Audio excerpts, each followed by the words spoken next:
What's up, friends? You got Gypsy back here today for week 10 of the NPL up against Carnie Hobo.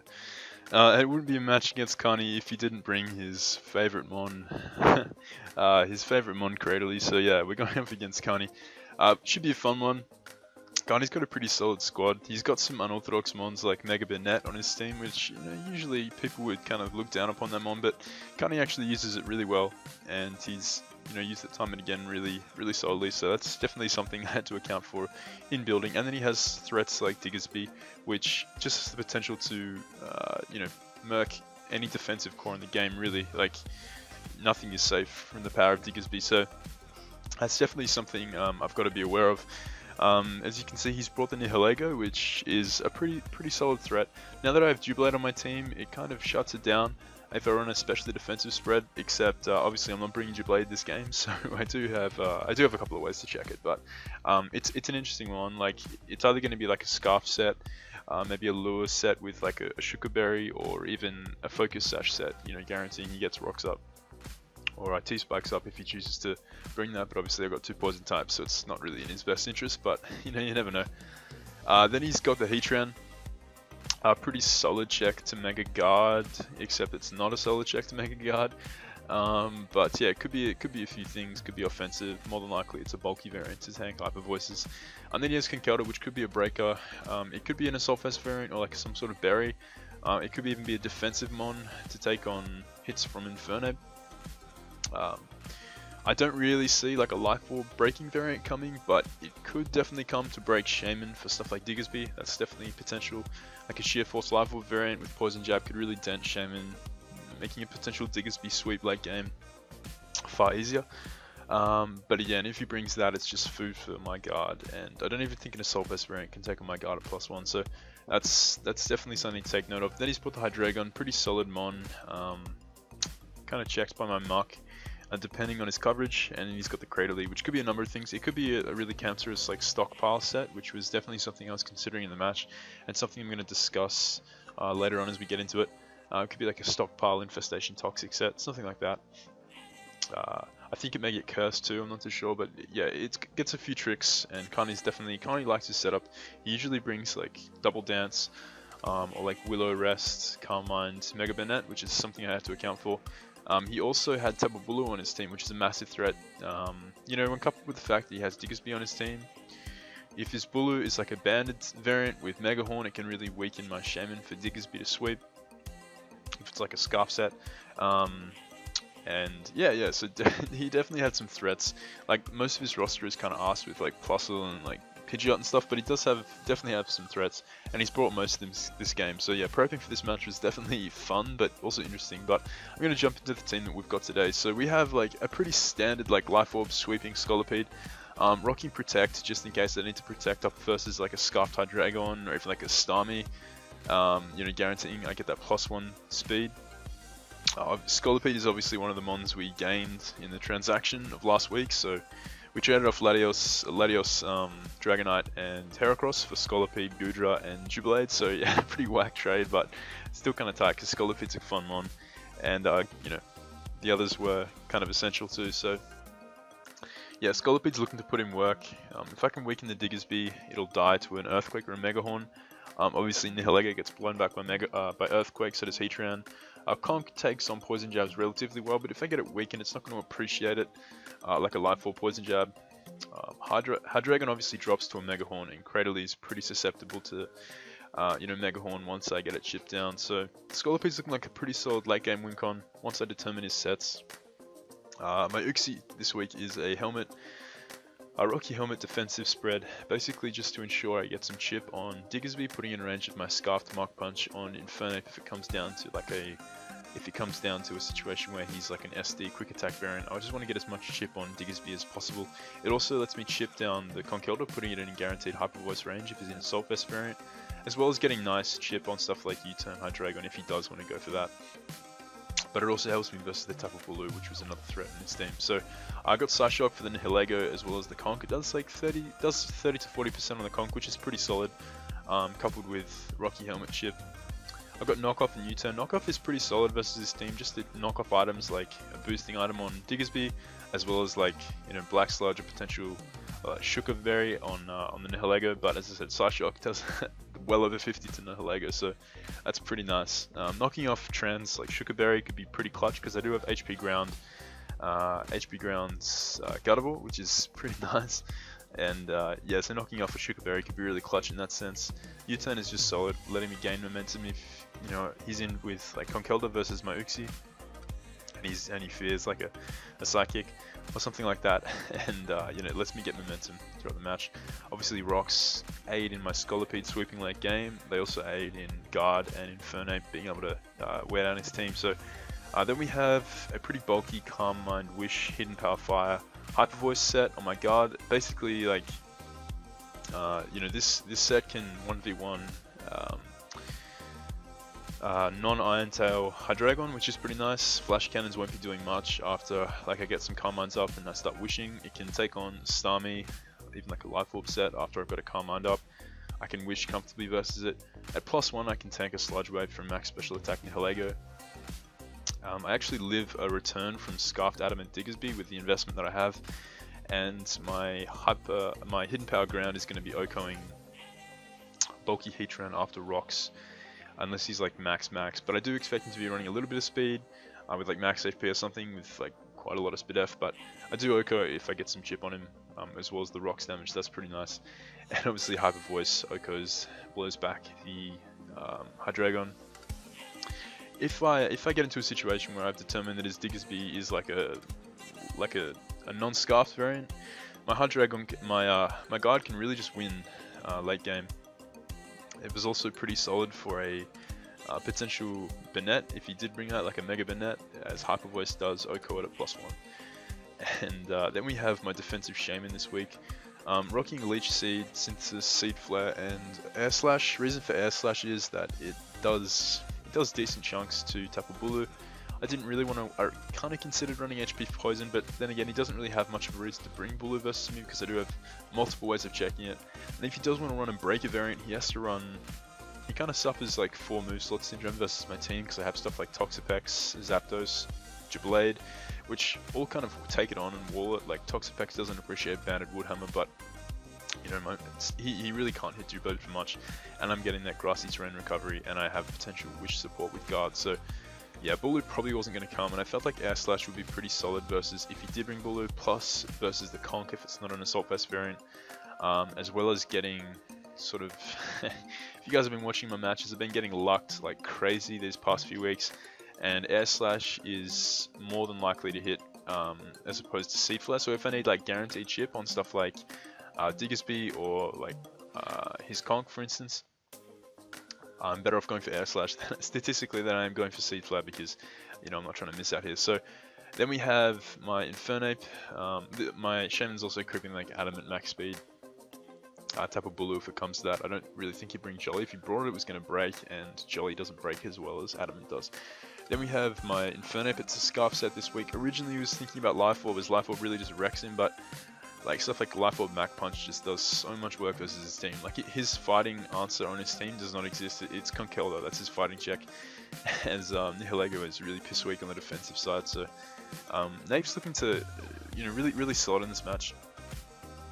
But the reason I chose for Scarf is it functions as a better revenge killer for stuff like Scarf Hydreigon, as well as Scarf Nihilego, as well as Scarf Diggersby. I do have Scarfed Muck Punch just in case we get into a situation where he's like Sword Stance Diggersby with Quick Attack, and I'm like a weakened Infernape. I still will have Muck Punch to outspeed. My priority will go before his just because of our base speed difference, and yeah, we'll be looking pretty solid in a late game situation like that. And then we have Assault Vest Muck, a really bulky spread this week, just because I do need to switch into Nihilego. I need to switch into stuff like Life Orb or Specs Hydreigon, and it also switches decently well into Heatran as well. Like you can like Magma Storm me, Earth Power me, all that stuff, but I won't die to a Granium Z Earth Power because I'm so bulky with the Assault Vest. And this set actually has a pretty nice stack on it, but I'm not really going to go into it because, yeah, no point revealing it because I don't actually talk about it in the match. But we're going to jump into it. I've talked for like 10 minutes, so we're going to jump into the match. I'm going to lead off with my Infernape, just in case he led off with his Hydreigon, predicting my obvious Rocks Uxie lead. He doesn't have a Defogger on his side, so My, lead Uxie made a lot of sense. It also beats his lead in Helego if he was like, I could have had like Magic Code, Psyshock. Him leading, sorry, my Facebook's going wild. If he had led with Hydreigon, just like taunt my Uxie, which would have been pretty solid, as I probably more than likely wouldn't have run a fast Uxie set. Just getting scaring him out with Infernape turn 1 would have been clutch, allowing me to pivot into Uxie on his switch out to something like Conkeldurr or something like that to take a hit from Infernape. But he does choose to lead off with Nihilego, so I'm going to U-turn out, get the necessary chip I need to ensure it dies to +1 hidden power ground from Gardevoir, and he's going to fire for Psychic. He could have, the fact that he went for Psychic there indicates he could have been, he's probably more than likely a Focus Sash variant, as EQ from Ape just blows back Nihilego. He's either a Scarfed or he's a Focus Sash variant. That's what I was thinking at this point in time, because he stated to go for Psychic. So no matter, he crits my Uxie, so turn 1 hacks. What can you expect? He goes for Stealth Rocks. This implies that he's not Scarfed, obviously. He still could be Focus Sash, that's what I was thinking. As I get up my own rocks, he's going to switch out here as like just fire for knockoff. I contemplated U-turning, but just knocking off an item was really important, just in case he did decide to go out to Diggersby. I could knock off a boosting item, which makes walling him with stuff like Shaman a lot easier for my team.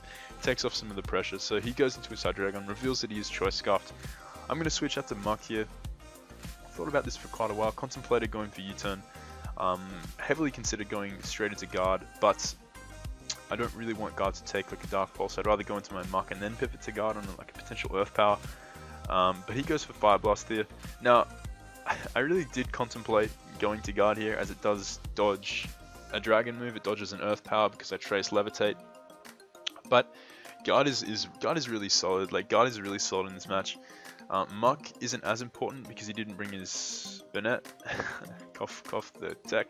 But yeah, it's still nice to take on Hydreigon. But I wanted to kind of scout. Like, I did think I calced that damage. He is max special attack, but I felt as though his Hydreigon would have some way of beating my Gardevoir that wasn't like Flash Cannon. It probably was like Iron Head or like Head Smash, something like that. So I do just stay in here with my Muck. He reveals Dragon Rush, and it doesn't kill. I knew I would be able to live an Outrage from that range of health, so I do just go for the Poison Jab, which puts this thing in range of everything on my team. Now puts him in Poison Jab range, so I don't have to miss a Mega Horn, which is pretty solid. And I almost considered keeping Muck around to clear Smogger potential, boosting Cradily late games. I do outspeed naturally unless he's like running quite a bit of speed. But I don't really have the best of switches into Hydreigon now that Muck is weakened. I contemplated going Guard, but the fact that he'd shown Dragon Rush revealed that he was like max attack. So if he had like Head Smash or Iron Tail, he really lost nothing by clicking Head Smash there. And if I switch hard into my Guard on a Head Smash, that's just that's not going to turn out too well. So Muck is kind of expendable at this point in the match, as I do have ways of checking Nihilego. Like, I can switch my Uxie in and take a few hits, and Nihilego's at the point where like it's going to die to anything on my team. So except like a hit from Shaman basically. So Infernape is going to come in here and just go for close combat here. This prevented him from getting a free switch into Conk on the U-turn. Obviously, like, had he gone into Conk there, he would have tanked the U-turn. But I could have gone into Guard, but he also had the Heatran in the back. I don't know if this is a Scarf set or a Shuka set yet. I just felt like clicking close combat there was the play. And now this forces him out into the Conk, which is probably like his play. But he actually goes into Cradily. If I'd forced him out to the Conk, I did have Shaman and Uxie in the back. I had Uxie to tank like the Drain Punch and then like gain momentum with U-turn the next turn. I wanted to scout out his team a bit more before I just went hard into Guard and started firing off Upper Voices. But he brings in Cradily, and I'm not an idiot. This is probably Choppleberry Cradily. Otherwise, why would you bring it in? Because it dies from this range. As he does go for the Earth Power, and I'm going to knock off this turn, revealing his Chopple. So yeah, obvious Chopple is obvious, and he's just going to go for the U-turn and get a decent chunk, healing a little bit back. I'm going to go for U-turn this turn and just go right out into my Guard, and it's now that I can start combining up. This is going to fire off a Giga Drain. He's going to fire an Earth Power this turn, actually. I guess predicting my Inferno to come back in, or my Scolipede. So now I'm going to Calm Mind on his switch out here. And this is solid because now Heatran's in range to die to a Hidden Power Ground. He reveals lefties, so I knew that turn it was pretty far to fire for Hidden Power Ground. I am creeping a max speed Heatran, so I didn't have to worry about like max speed Jolly, like Iron Head, like Life Orb, but he'd shown lefties, and I knew I outsped. So He's going to sack off his Heatran to the hidden power ground there, as Nihilego is going to come out, and this thing is just going to die to an HP ground as we tank the sludge wave. So yeah, guard putting in that work. And Diggersby is going to come in here now. I'm going to switch right on out to Uxie, just trying to get some chip on this Diggersby, putting it in range of my Muck Punch from Infernape. Basically, he wasn't going to bring in his Diggersby unless he had unless he was a Scarf variant or unless he had Quick Attack. You guys are going to see he goes for the Quick Attack here, and yeah, I'm actually out of range to die to another one, so I'm going to U-turn this turn as he does switch out. So he's probably not Scarfed Quick Attack. I don't really think Carnie is the type of guy who'd bring Scarfed Quick Attack. Not that it's a bad set, but I just don't really think it's kind of unlike him to build that way. He's going to switch out there and go into Cradily, as this gives me momentum out into my Infernape, to which I can now just click Close Combat. Again, this prevents his Conkeldurr from coming in for free, and it ensures Cradily is taken out there. So he's going to now go into his Conkeldurr, and I do really want to preserve Infernape because it can win late game if I get lucked with like Shaman versus the Diggersby, as my Uxie is going to come in and sacrifice itself to Conk, getting that nice helmet damage off on the Conkeldurr. As now my Shaman's going to come in. I'm going to scout his set by going for an Air Slash here. I contemplated leeching, but the problem with leech seeding here is that I could very well miss, as I've been getting very bad luck lately. So had I missed, and had he been like Life Orb Poison Jab versus my Shaman, I would have lost a very solid check to Diggersby. At least if he was a Life Orb Poison Jab set, and I got a decent chunk. This is an Assault Vest variant, so like obviously like if he was Life Orb Sheer Force, Air Slash would have done a lot more, putting it in range to die to Scolipede, which would have then got the speed boost and been able to get chip with Earthquake off on the Diggersby, putting it in range of Mac Punch from my Scuff Infernape. But had I gone for the Leech there, I could have missed. I could have lost valuable damage off on the Conkeldurr, who would have survived a neutral Mega Horn from my Scolipede, and then would have potentially, if he was a Life Orb variant, being able to take out my guard. Assault Vest and Max Attack Adamant can't actually kill my guard, even with a max roll from 21.2% after rocks. The max roll is like 9%, and I'm above that, so I would have lived. But had he been a Life Orb variant, he would have actually taken me out there. So I had to kind of scout his set. Getting damage on this Conk was the safest play, as he does reveal to be an Assault Vest variant, which means that my Shaman is going to take this on far easier. So now I can just fire for Leech Seed, guaranteeing I'm going to get some health back. He's going to continuously Drain Punch, getting a bit back for himself, but this is fine because I will win this exchange. Shaman is more than comfortable enough taking on this Conkeldurr. We miss our Seed Flare, nothing new, as that's fine. We can just fire off another Seed Flare here. We don't get the drop, but that's cool. We're just chipping this thing down. I'm going to synthesize up here because I don't want to be in range of a crit return or like a Jolly Band return from Diggersby, even though I know he's not banned because the damage on Uxie signified that he wasn't. He's more than likely bulky Adamant with maybe like a boosting item like Silk Scarf or something like that. That was the damage I calculated from the Quick Attack on my max defense Uxie. So he's going to bring in Diggersby here now. I know that Infernape can wrap this thing up with Mac Punch. If I go for, like I said, I'm creeping like 250, so I'm creeping max speed Scizor, max speed Tapu Bulu. But if he's like a Jolly variant of Diggersby, or even like a max speed Adamant, he's gonna outspeed me. If I go for Seed Flare here and I miss, and he goes for like Return and 2-hit KOs me, with the outspeed, then my Infernape risks dying to a quick attack, which is you guys can see I'm a bit paranoid about losing to hacks because it's just become a theme for me. So I'm going to make a series of plays which guarantee me the win the safest way possible. So I have Air Slash and I have Seed Flare. Seed Flare obviously OHKOs Diggersby, and funnily enough, I actually end up outspeeding the Diggersby. He's actually a really bulky variant. But what Air Slash does is it allows me to get chip off on the Diggersby, putting it in range of even a max HP Diggersby into a range of Iron Fist Mac Punch from Infernape. So we're going to go for the Air Slash. It does 24, revealing that he's quite a bulky Diggersby. As I'm going to go for the Air Slash again. Again, I could have gone for Seed Flare, but Air Slash is my safest play. It puts him in guaranteed range of Mac Punch, even if he's a Chopple variant.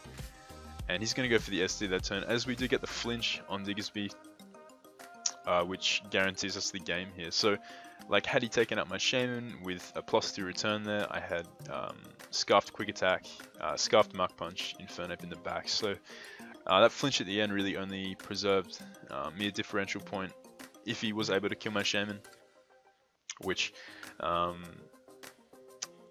that turn he would have been able to kill my Shaman, because had he got a return off there, he could have Quick Attack the next turn, which if I lived a +2 return, Quick Attack would have taken me out. So that flinch at the end definitely did you know, affect the differential of the match. It would have been a 3-0 instead of a 4-0, but the game was over once I got damage, once I got the initial air slash off in the Diggersby. So yeah, good game to Carnie, definitely a fun one. He brought some interesting mons. The Cradley was actually kind of a threat if I didn't have a way to break it, if it was like a really fat toxic rest variant infestation, something like that. So yeah, that was that was cool to see it come. But yeah, so nice we get a nice W, nice not to get lucked out of a game. Hope you guys enjoyed. Next week we face off against Abe and his Brisbane Breedlings, which is going to be a pretty fun one. I know Abe's the type of guy who likes to wait until the end of the week to have his match, so I don't know how late in the week we're going to play, but you know, hopefully he doesn't join me for too long. But anyway guys, hope you're looking forward to that one. Should be a good one. He's got a pretty fun team, so yeah, look forward to that. If you guys did enjoy, drop a like on the video and let me know what you thought of the game and the team in the comments, and I'll catch you guys next time.